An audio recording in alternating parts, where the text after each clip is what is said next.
ರಾವಣನ ಕೊಂದಾದಮೇಲೆ ಶ್ರೀರಾಮನಿಗೆ ಪಟ್ಟಾಭಿಷೇಕ ಆಗ್ತಾ ಇರುತ್ತೆ. ಅದನ್ನು ನೋಡ್ತಿರೋಂಥ ಸುಗ್ರೀವ ಸುಮ್ಮನೆ ಇರೋದಿಲ್ಲ.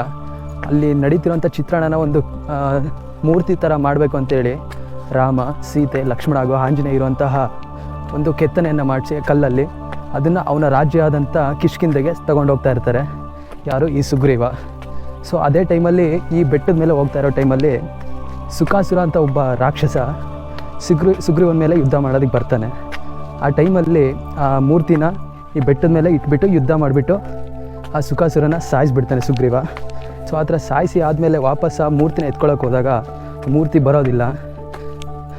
ಆವಾಗ ರಾಮ ಪ್ರತ್ಯಕ್ಷ ಆಗಿಬಿಟ್ಟು ಹೇಳ್ತಾರೆ, ಸೊ ನಾನು ಇಲ್ಲೇ ಇರ್ತೀನಿ, ನನ್ನನ್ನು ಇಲ್ಲಿನೇ ಸ್ಥಾಪನೆ ಮಾಡು ಅಂತ. ಅವಾಗಿಂದ ಈ ಬೆಟ್ಟದಲ್ಲಿ ಈ ಮೂರ್ತಿ ಇಲ್ಲೇ ಉಳ್ಕೊಂಡಿದೆ. ಸೊ ಆ ಮೂರ್ತಿ ಪಟ್ಟಾಭಿಷೇಕ ನಡೀತಿರೋ ಟೈಮಲ್ಲಿ ಅಲ್ಲಿ ಯಾವ ಥರ ಇರುತ್ತೋ ಒಂದು ಅಲ್ಲಿ ಸೀನು, ಅದೇ ಥರ ಈ ಮೂರ್ತಿನ ಕೆತ್ತನೆ ಮಾಡಿರೋದು. ಅದಕ್ಕೋಸ್ಕರ ಈ ದೇವರಿಗೆ ಪಟ್ಟಾಭಿರಾಮ ಅಂತ ಹೆಸರು ಬಂದಿದೆ.